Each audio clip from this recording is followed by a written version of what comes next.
الحمدللہ رب العالمین والعاقبۃ للمتقین والصلاة والسلام علی سید المرسلین وعلی آلہ واصحابہ اجمعین۔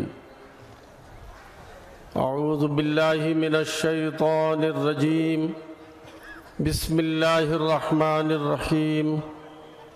قل ان صلاتی ونسکی ومحیای ومماتی للہ رب العالمین۔